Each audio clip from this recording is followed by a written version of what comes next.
Živjo, sem Jana Pristovšek in spet smo skupaj.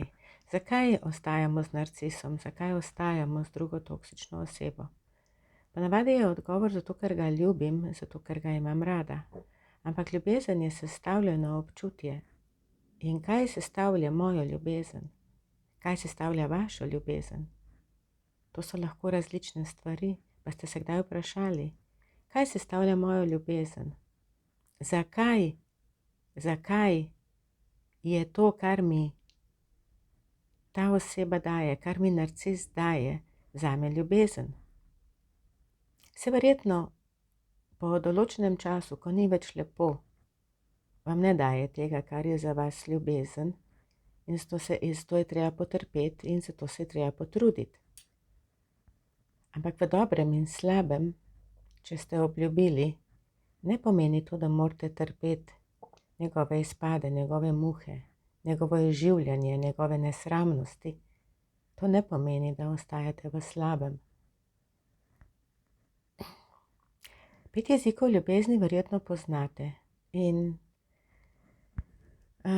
teh 5 jezikov ljubezni je posvečen čas, dotiki, darila, usluge, telesni dotik.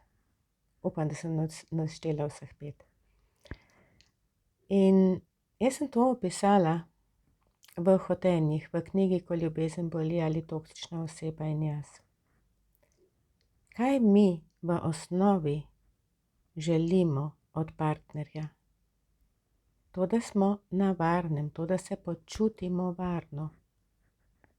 To, da pripadamo, da nas ni treba skrbeti, to, da lahko zaupamo. To, da nam daje občutje vrednosti, da sva si enakovredna. To, da imamo dovolj svobode, da lahko živimo na način, ki ga mi želimo. In to, da je ponosen na nas, da je rad z nami, da mu je všeč takšna, kot sem. Jaz sem to zdaj naštela malo bolj počasi, ampak to je teh 5 osnovnih, temeljnih stvari v ljubezni. Vse so potem razlike, vse so nianse, ampak v osnovi si želimo to. Biti na varnem, biti sprejeti, biti vredni, biti dovolj svobodni, da ostajamo zato, ker hočemo in ne zato, ker moramo, in biti sprejeti, takšni, kot smo. Bolj na dolgo je to opisano v knjigi, tako kot sem jaz povedala že na začetku. Ampak kaj od tega nam daje narcis? Kaj od tega nam daje narcis? Na začetku verjetno vse. V prejšnjem videu sem opisala o tem, kako se narcis potrudi, koliko energije vloži, kako pomemben objekt smo na začetku narcisu. Ali ste slišali, da sem rekla objekt in ne subjekt? Predmet in ne oseba. In to zdaj boli. Ampak nič ne pomaga, če si zatiskamo oči. Nič ne pomaga, če mi mislimo, bo že nekako. Se bom bolj potrudila. Sej se bo spremenil. Ne bo se spremenil. Zato, ker narcisov svet je drugačen, kakršen je vaš svet. Vaš svet je nežen, mil, empatičen in verjetno občutljiv. Njegov svet je pa brezkompromisen. Tukaj sem jaz in ti si tukaj zato, da se vrtiš okrog mene. Ti si tukaj zato, da mi ustrezaš. Ti si tukaj zato, da jaz lahko svoje nezadovoljstvo odložim nate. Ker V narcisu se skozi nekaj dogaja. Narcis ni nikoli miren. Narcis ali ima en kup idej, ali ima en kup frustracij, ali ima en kup nezadovoljstva. Skratka, v narcisu ni miru. Njegove ideje morajo izpolniti drugi ljudje. In ker ne znajo brati njegovih misli in ker še sam ne ve točno, kaj bi rad, ni nikoli dovolj dobro.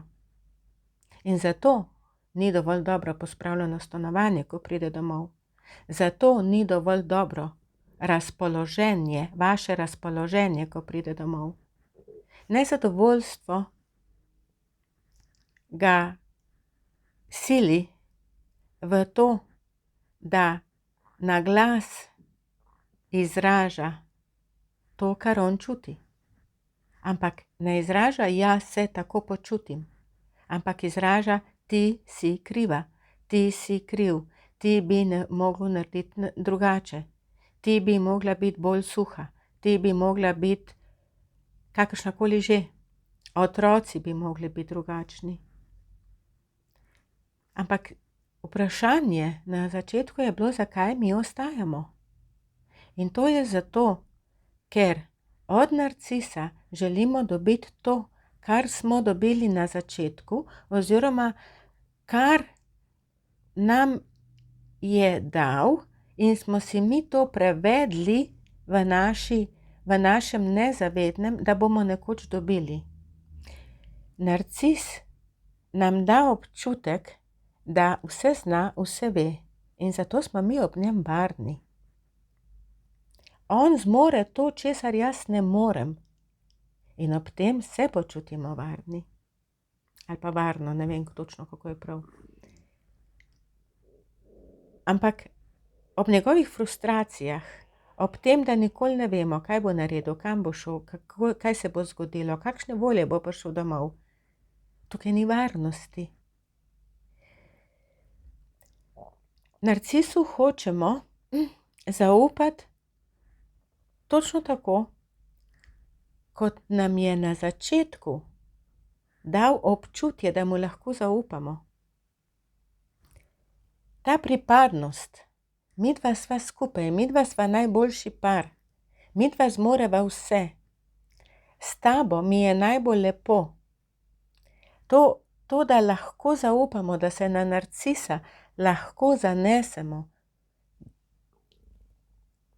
tega si oseba tako neskončno želi. Čaka, da jo bo nekdo rešil, čaka, da bo nekomu pripadala. In ne gre, pri narcisu gre še najmanj. Ampak zakaj je ravno narcis tisti, s katerim najdlje ostajamo? Zaradi tega, ker nam je dal na začetku tako veliko količino tega občutja. In to, če nam je obljubil, če smo dobili to občutje, nam on to lahko da. In to je v našem nezavednem. In zato ostajamo. Ko smo mi s človekom, ki nekaj pomeni, in ko imamo mi slabo samopodobo, naše nezavedno to sprejme, kot da smo mi več vredni. Ko se ta oseba pohvali z nami, dobimo občutje, da smo več vredni. In to narcis na začetku počne. Pove, kakšno obleko naj oblečemo. Pove, kdaj dobro izgledamo, čeprav se ne počutimo čisto najboljše. Pove, kako naj se obnašamo, čeprav to ni naš način obnašanja. Ampak mi hočemo ob narcisu biti vredni. In to nam je nekoč dal.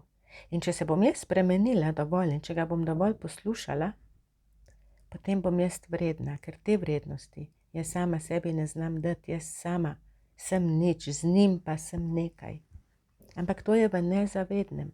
Mi samo vemo, da ga ljubimo in da si ne predstavljamo, da ne bi bil v našem življenju, ne glede na to, kako je hudo, ker občasno je lepo. Ta svoboda, ki je četrto osnovno hotenje, pomeni, da mi lahko izražamo sebe, da mi v partnerstvu, da smo v partnerstvu dovolj svobodni, da nam ni treba polagati računov, da nismo dolžni, da nismo ujeti, da nismo dolžni skrbeti za razpoloženje druge osebe, ne glede na to, kako se mi počutimo, ne glede na to, kaj si mi želimo.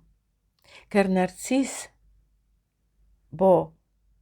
vas bo odrezal od prijateljev, odrezal vas bo od družine, odrezal vas bo od sodelavk, odrezal vas bo od družbe, zato ker vas hoče zase, ker hoče, da ste doma, ker hoče, da ste samo z njim in hoče, da mislite tako, kot misli on, čeprav še on ne ve, kako bo mislil, ker vsakokrat misli drugače. In to je ta svoboda, ki je odvzeta, ampak pride v osebi, ki je v razmerju z narcisom, takrat do notranjega konflikta. Ve, čuti, da to ni v redu, ampak druga stran, kako bom jaz brez njega, ker ga ljubim, prevaga in tako ostaja. Peto hotenje je tista pristnost, da smo mi lahko takšni, kakršni smo. To ne pomeni, da se ne spreminjamo, to ne pomeni, da mi ne želimo postajati boljši, ampak da mi ni treba meni igrati lutke, zato ker on želi, da se jaz lahko izražam, smejim na način, ki je meni blizu, ki je moj način, moje osebnosti. Ampak vse to narcis spremeni. Narcis bo spremenil vaše oblačenje, vaš način govorjenja, vaš način smejanja, vaš način mimike. Popolnoma drugače se boste mogli obnašati. In niste vi, ne boste vi. Ampak ljudje se prilagodijo, ženske se prilagodijo in ostajajo z narcisom zato, ker ga ljubijo, ker ga ljubimo. Ker ko pride ženska k meni in se začneva pogovarjati in začneva delati, pridejo te stvari na dan. Kaj pomeni, da začneva delati? Da začneva odkrivati njene stvari v nezavednem, njena prava hotenja, da to, kar ji manjka, s procesom da sama sebi, da začuti svojo vrednost, da začuti notranjo moč, da začuti, da ima pravico do svobode oziroma da se dobesedno iz nje odstrani ta občutek ujetosti. Pravijo, slišala sem, da če boš prebrala to knjigo, lej se boš še ločila. Govorimo o knjigi Ko ljubezen boli ali Toksična oseba in jaz. Ljudje se ne ločijo zaradi knjige, ljudje se ne ločijo niti zaradi mene. Ko pride ženska k meni in pravi, jaz bi se rada ločila, jo vprašam, a si pripravljena? Pa pravi, ja, načeloma ja. Ampak ali si čustveno pripravljena? Ne, na to se bom pa pripravila pozneje. Tako ne gre. Vi se morate najprej čustveno ločiti od osebe, da potem, ko fizično odidete, da greste lahko naprej. Ne da ostajate v tej občutju osamljenosti, v tem občutju, kaj ste izgubili, v tem občutju, kaj ste naredili. Ko mine energija odločitve, a veste, kako je, ko se mi odločimo, da bomo shujšali, da bomo več telovadili, da bomo bolj pospravljali stanovanje, da bomo več z otroki, da bomo karkoli že. Potem to mine čez en dan, čez 3 dni, čez 3 tedne. In takrat smo spet na istem. In če fizično odidete in če čustveno niste pripravljeni, potem se bo vse zgrnilo, ves plaz tistih temnih, slabih, neprijetnih, težkih občutij. Vse to boste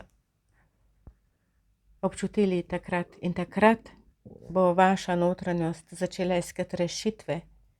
Ne rešitve, ki so dobre za vas, ampak rešitve, da ta občutja čim prej minejo in takrat boste šli nazaj.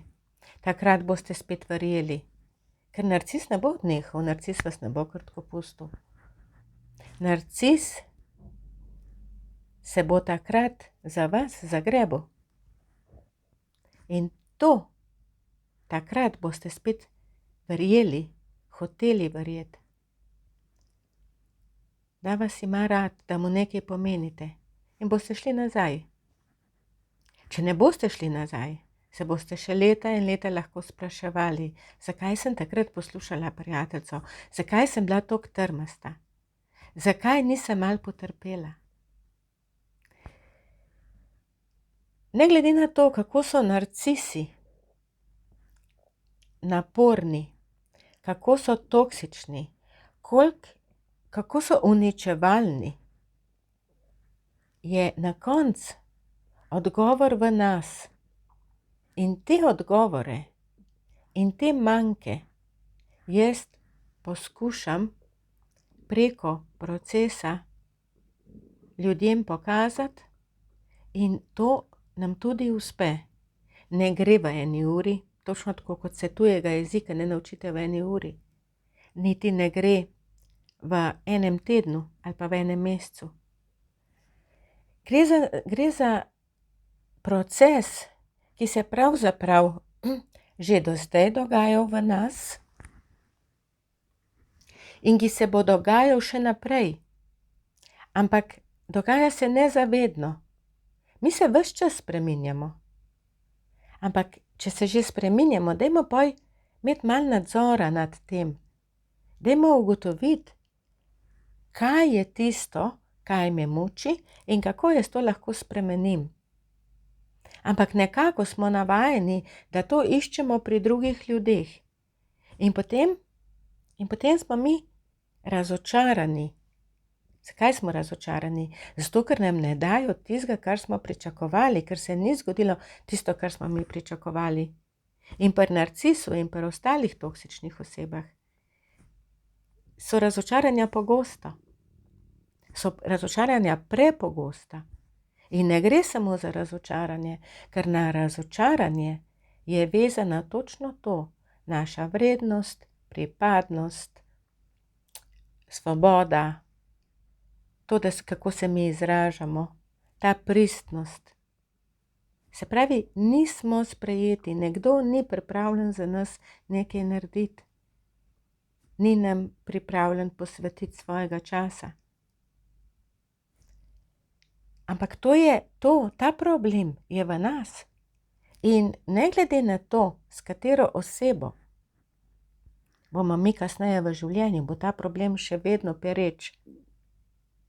In ko boste razrešili, ko boste ugotovili, kaj je tisto, kar vam v osnovi povzroča težave, bo vaše partnerstvo drugačno, bojo vaši odnosi z drugimi ljudmi drugačni, bo vaše počutje drugačno. Tako, kot sem rekla pred par stavki nazaj, mi se ves čas spreminjamo. Vprašanje je samo, koliko mi to zavestno delamo, koliko delamo usmerjeno in koliko proces teče sam od sebe.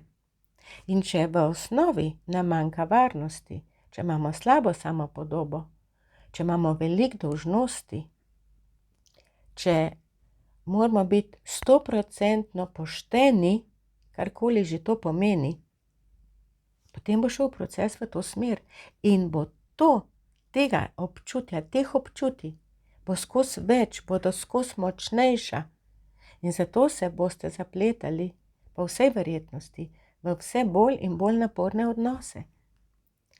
In iz leta v leto smo starejši. Pri 30 zmoremo ogromno, pri 40 tudi, pri 50 že malo manj, pri 60 še malo manj. In tako se telo izčrpa. In tako se naša psiha izčrpa. In tako se naš čustveni svet izčrpa. Če vas zanima vsaj osnova, potem preberite knjigo Ko ljubezen boli ali Toksična oseba in jaz ali knjigo Čarobni odnos. Popolnoma nič vam ni treba še narediti. Na varnem ste. Ampak a si upate sploh vedeti? Ljudje v osnovi nočemo vedeti. Tudi jaz sem taka. Nočem vedeti, samo naj bo drugače. Ampak te dve stvari ne gresta skupaj. Enostavno ne funkcionirata. In zato jaz v individualnih svetovanjih delam posnetke. Posnetke tega, kar oseba takrat sliši, to posnamem, zato da si lahko predvaja potem še sama doma. Na ta način gre hitreje. Na ta način hitreje predela to, kar je v njej ustrezno. Jaz sem naredila za tiste ljudi, ki nočejo hoditi k terapevtom, ki nočejo svetovalce, posnetke, kjer si lahko sami pomagajo. 12 posnetkov, 12 ur. A si predstavljate, kakšne spremembe se naredijo v naslednjih nekaj tednih, če vsak dan poslušate samo pol ure, ne 1 uro, ne 12 ur, samo pol ure.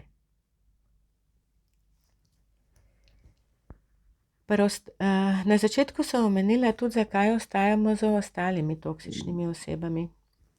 Niso samo narcisi tisti, ki nam ne dovoljujejo, da bi zaživeli tako, kot želimo, tako kot hrepenimo. Toksične osebe so tudi nemočne. Moški, ki ne more brez nas, moški, ki je brez nas nič, to nam da vedeti.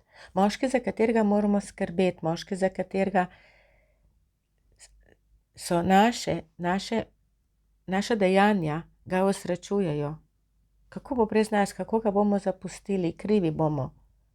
Se pravi, to je še en otrok, odrasla oseba, ki se obnaša kot otrok. Kako ga bomo zapustili? Če smo dolžni. Ampak v teh ženskah, ko jaz delam s temi ženskami, je en sam občutek dolžnosti in ena sama ujetost. In ravno zaradi te dolžnosti in te ujetosti tudi ne morejo biti bolj lahkotno s to osebo, čeprav jih rabi. Ker bežijo stran, hočem biti svobodna, nočem biti toliko dolžna, nočem skrbeti zate, ne biti slabe volje. Ampak niti z narcisom, niti s temi osebami mi nismo varni, nimamo občutja varnosti, niti nimamo občutja sprejetosti. Ampak ko to damo sami sebi na način, kot sem prej povedala, takrat se tudi ti odnosi spremenijo. In šele takrat se potem lahko odločite, ali je smiselno ostati, ali je smiselno oditi. V vsakem odnosu imamo mi 3 možnosti. Prva možnost je, da je tako, kot je zdaj. Ti popravljaš mene, jaz popravljam tebe, ti nisi zadovoljen z mano, jaz nisem zadovoljna s tabo, potem se skregava, potem se ljubiva, potem sva se skregava, potem sva spet malo tiho, potem je spet malo čudno, potem se spet ljubiva. Ti se spremeni, ne ti se spremeni. Zakaj bi se jaz spremenila, če ti ničesar ne narediš? To je tisto podajanje žogice sem in tja. Druga možnost je, da ugotovite, kakšen je vaš odnos, to je že težje. Da ugotovite, da pravzaprav ni smiselno, da odidete, ni smiselno, da se ločite, ampak poskrbite pa za to, da izstopite iz tega, kar ste bili v prvem odnosu, na prvi način, iz prvega načina. Se pravi, da ne reagirate več na njegove bombice, da ga ne popravljate, da vajin odnos gre iz te zanke ven. Se pravi, to lahko naredi ena sama oseba. Ustvarite neko vzporedno življenje, kar ne pomeni, da ne govorite z njim, da ne sodelujete, vendar da ne reagirate več na njegove provokacije, oziroma da znate svoja čustva, takrat, ko vas zavre, jih predelati sami. Z jezo ni nič narobe. Jeza vam daje moč, ampak nobene pravice nimamo jezo naložiti na drugo osebo. Nihče nam ne daje te pravice. In tretji način, ki sem omenila, je pa, da se ločite. Se pravi, da odidete, da končate s tem odnosom. Ampak končajte ga takrat, ko ste čustveno pripravljeni, ko ste se čustveno že ločili. Fizično se ni težko ločiti. Fizično spakiraš in greš. Ampak čustveno je tisto, kar je najtežje. Ne odločite se v afektu. Ne odločite se zato, ker je prijateljica rekla, dej, naredi to. Ne odločite se zato, ker vas starši v nekaj silijo. Ta ni dober zate, pridi domov. Ta ni vreden. Odločite se takrat, ko ste v sebi mirni, in odločite se takrat, ko ste spoznali svoje osnovne notranje vsebine, tiste, ki vas najbolj mučijo, ki vam delajo največ težav. Na vrhu, to, kar mi zaznamo, preden gremo v ta proces, je užaljenost, je jeza, je razočaranje. Je to? Ni teh osnovnih občutje dolžnosti, ujetosti, krivde, manjvrednosti. Do tega, da to občutimo in da do tega pridemo, traja nekaj časa. S knjigami, s predavanji, s pogovarjanjem lahko določene stvari ozavestimo, jih pa še ne spremenimo. Spremenimo jih s procesom z notranjim otrokom. In zato jaz delam posnetke. In zato ljudje napredujejo hitro, zelo hitro. Zato v pol leta že pride do spremembe, ki si jo ne morejo niti predstavljati. Spet sem bila zelo dolga. Imejte se radi, poskrbite zase. Vredni ste, ne delajte v afektu. Vse bo še v redu. Imejte se radi in kmalu se spet vidimo, slišimo. Čau, čau.